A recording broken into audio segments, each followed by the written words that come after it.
বাবু, রাতের অন্ধকারে এই সমাজে অনেক অনেক রতি মহারাজকে আমার দরজার সামনে দেখতে পাই।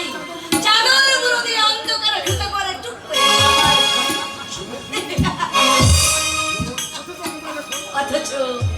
অথচ মাথা দেখো, সেই সব মহাজনেরা এই সভা সমিতিতে গাল খুলিয়ে লেকচার দেয়, বলে হে বাংলার তরুণ সমাজ, তোমরা আদর্শবাদী হও।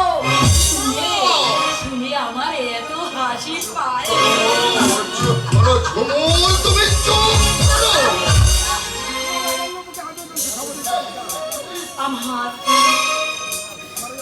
আমার এই অহল্যার বুকে আজও চলছে সবরীর প্রতীক্ষা।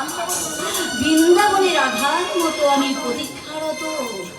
কবে কবে তুমি আমার কুঞ্জে যাবে, কবে পূর্ণ হবে আমার মনের বাসনা।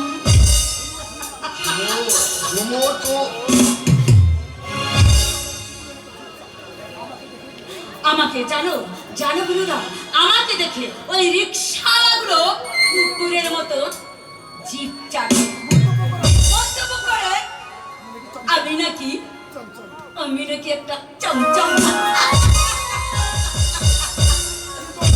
কিন্তু দেখো, ওদের তো কোনো সাধ্য নেই যে 1000 টাকা দিয়ে এই ঝুমুরেকে স্পর্শ করবে।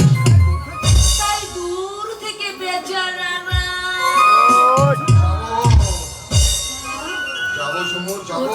তোমার ঘরে কথা দাও, তুমি আমায় কথা দাও ঝুমুর, তুমি আর অন্য কাউকে তোমার ঘর। সেটা কি করে সম্ভব? কেন সম্ভব নয়? আমি তো তোমার সমস্ত দায়িত্ব নেই। কিন্তু মাসে মাসে তুমি যে টাকা রোজগার করো, তোমার সমস্ত টাকা যদি আমি মিটিয়ে দিই, অবশ্য আপত্তি নেই। কিন্তু তোমার স্ত্রী,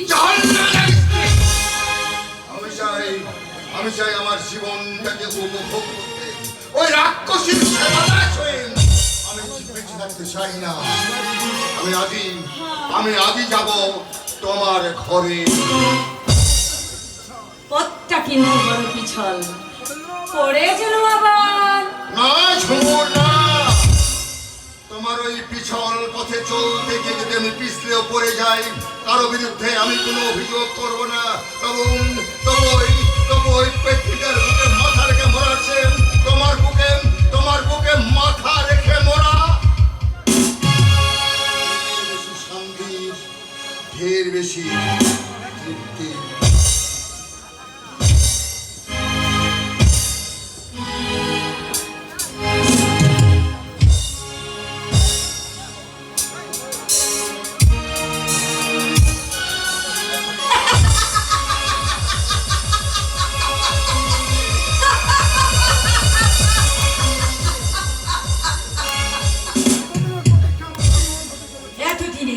এতদিনের প্রতীক্ষা আমার সফল হতে চলেছে।